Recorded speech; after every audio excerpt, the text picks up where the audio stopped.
Hello student, welcome to my channel math sir. तो student, आज की वीडियो में हम करने वाले हैं क्लास 10th की एनसीईआरटी का चैप्टर नंबर 5 एक्सरसाइज 5.3 का क्वेश्चन नंबर 9। तो क्वेश्चन नंबर 9 में हमें दे रखा है, if the sum of first 7 term of an AP is 49 and that of 17 terms is 289, find the sum of first n terms. यानी कि हमें एक एपी की सीरीज दे रखी है जिसमें हमें सम दे रखा है कि अगर हम स्टार्टिंग की 7 टर्म्स को ऐड करते हैं तो हमें उसका सम जो है 49 मिल रहा है, और स्टार्टिंग की 17 टर्म्स ऐड करते हैं तो हमें 289 सम मिल रहा है। तो हमें ये फाइंड करना है कि सम ऑफ n टर्म हमारा क्या होगा। तो चलिए फाइंड करते हैं। सबसे पहले हमें गिवन है फर्स्ट 7 टर्म्स का जो सम है वो 49 है, यानी कि S7 की वैल्यू जो है वो हमारी 49 हमें गिवन है। सम को हम कैपिटल S से डिनोट करते हैं और n यहाँ पर n होता है, तो n की वैल्यू हमारी 7 है क्योंकि सम ऑफ फर्स्ट 7 टर्म है। अब S7 की वैल्यू हमें 49 दे रखी है एंड 17 टर्म का हमें सम दे रखा है 289, यानी S17 हमें दे रखा है 289। और हमें फाइंड क्या करना है, हमें फाइंड करना है Sn की वैल्यू कि Sn का मतलब हमारा सम कितना आएगा। तो चलिए फाइंड करते हैं। सबसे पहले हमें S7 इज इक्वल्स टू 49 दे रखा है और हमारा Sn का फॉर्मूला क्या होता है, हमारा Sn का फॉर्मूला होता है n/2 ब्रैकेट में 2a plus n-1 multiply d। ये हमारा फॉर्मूला होता है। अब यहाँ पर हमको S7 इज इक्वल्स टू 49 दे रखा है, यानी हम n की वैल्यू 7 लेकर सॉल्व करेंगे सबसे पहले। तो S7 इज इक्वल्स टू, जहाँ भी हमारा n होगा वहाँ पे हम 7 लिखेंगे। 7/2, 2a की वैल्यू हमें पता नहीं है, प्लस n की वैल्यू 7-1 एंड d की वैल्यू भी हमें नहीं पता। तो S7 की वैल्यू हमारी 49 इज इक्वल्स टू 7/2 ब्रैकेट में 2a प्लस 7-1 6d। ये हो गया।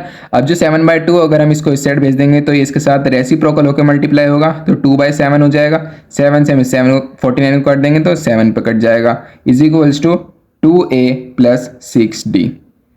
अब हम इसको सॉल्व करते हैं तो हमारी एक इक्वेशन बन जाएगी 2a plus 6d is equals to, इधर 7 बचा था और ये मल्टीप्लाई का साइन था n2, 7 या 14।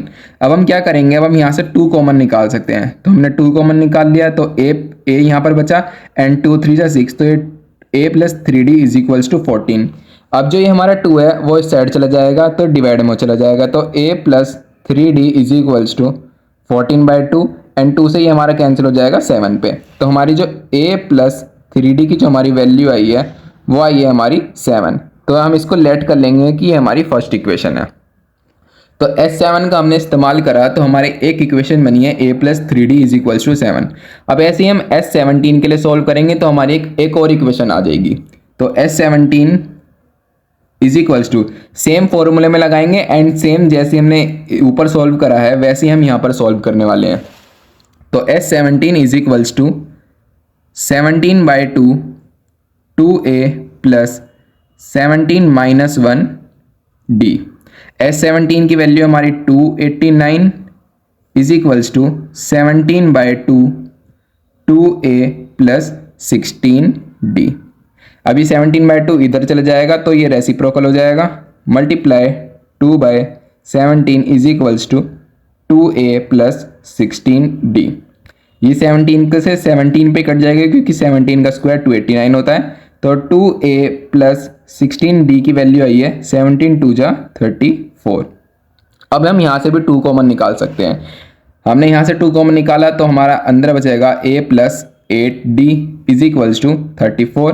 अब ये 2 इसके साथ मल्टीप्लाई में तो इससे हटा के डिवाइड में चला जाएगा, तो a plus 8d is equals to 34 divide by 2 से इसको कैंसिल करेंगे तो हमारा आ जाएगा 17। तो a प्लस 8d की वैल्यू क्या आ गई 17। ये है हमारी सेकेंड इक्वेशन। अब हम क्या करेंगे, हमारी फर्स्ट इक्वेशन आई थी a plus 3d is equal to 7। अब हम फर्स्ट इक्वेशन में से क्या करेंगे, a की वैल्यू निकाल लेंगे। a की वैल्यू क्या आएगी, ये 3d इस साइड चला जाएगा तो माइनस में हो जाएगा, यानी a की वैल्यू आ जाएगी हमारी 7 माइनस 3d। और जो हमारी a की वैल्यू आएगी उसको हम सेकंड इक्वेशन में पुट कर देंगे, जो है हमारी a plus 8d is equal to 17। तो हम यहाँ से a और d की वैल्यू फाइंड कर सकते हैं इन दोनों इक्वेशन से। तो हमें क्या करना है, फ्रॉम इक्वेशन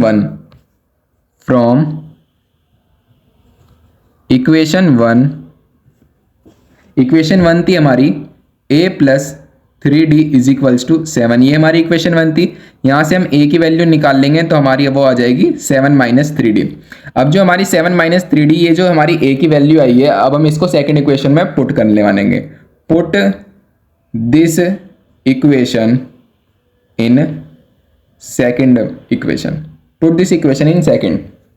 और सेकंड इक्वेशन क्या है हमारी? हमारी सेकंड इक्वेशन है a plus 8d is equals to 17, ये हमारी सेकंड इक्वेशन है। अब हम इसमें ये a की वैल्यू पुट करने वाले हैं। a की वैल्यू क्या है हमारी? 7 minus 3d plus 8d is equals to 17। अब हम इसको सॉल्व करते हैं। अभी 7 इधर चला जाएगा तो माइनस में हो जाएगा, और 8d में से अगर हम 3d को माइनस करेंगे तो ये हो जाएगा हमारा 5d is equals to 17 minus 7, तो 5d इज इक्वल्स टू 10। तो d की वैल्यू आ जाएगी हमारी 10/5, एंड 5 से हमारा कैंसिल हो जाएगा 2 पे। तो हमारी d की क्या वैल्यू आई है? हमारी d की वैल्यू आई है 2, यानी कॉमन डिफरेंस जो d की वैल्यू हमारी आ गई है 2। अब इसी तरीके से हम a की वैल्यू फाइंड कर लेंगे। a की वैल्यू हमने क्या फाइंड करी थी? 7 माइनस 3d। अब ये d की वैल्यू हम इसमें पुट करेंगे और a की वैल्यू को फाइंड कर लेंगे। तो a is equals to 7 minus 3, d की वैल्यू क्या है हमारी? 2।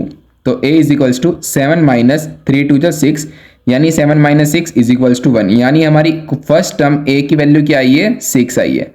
अब हमारी a की वैल्यू भी आ गई अब, और d की वैल्यू भी आ गई। अब हम सम फाइंड कर सकते हैं फर्स्ट n टर्म्स का। अब हम सम फाइंड कर सकते हैं। तो फाइंड करने के लिए हमारा जो फॉर्मूला है वो हमारा वही फॉर्मूला यूज होगा, Sn is equals to n/2 2a plus n-1 multiply d, ये वाला फॉर्मूला हमारा यूज होगा। अब हम इसको सॉल्व करते हैं। तो Sn की वैल्यू हमें फाइंड करनी है।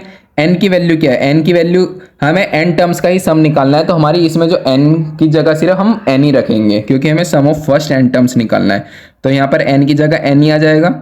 2, a की वैल्यू है हमारी 1 प्लस n-1, और d की वैल्यू है हमारी 2। अब हम इसको सॉल्व करेंगे तो हमारी Sn की वैल्यू आ जाएगी। तो Sn is equals to n/2 bracket के अंदर 2 1 जा 2 प्लस, अब टू n-1 की मल्टीप्लाई अब हम इस 2 से कर देंगे, तो ये हो जाएगा हमारा 2n-2।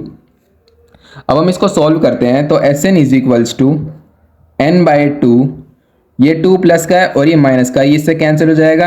अब हमारा सिर्फ बचा क्या? हमारा बचा सिर्फ 2n। अब ये इसके साथ n/2 2n के साथ मल्टीप्लाई में है, तो अब हम इस 2 से ये 2 को कैंसिल कर सकते हैं। तो हमारी Sn की वैल्यू क्या आई? n मल्टीप्लाई n, ये हो जाएगा हमारा n²। यानी जो हमारा सम ऑफ फर्स्ट n टर्म का जो हमारा सम आया है वो आया है हमारा n²।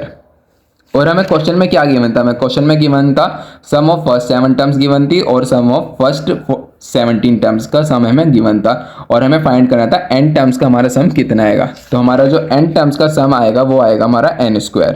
आई होप स्टूडेंट आपको ये क्वेश्चन अच्छे से समझ आया होगा। अगर समझ आया तो प्लीज़ इस वीडियो को एक लाइक करना और मेरे चैनल को सब्सक्राइब करना। Thank you.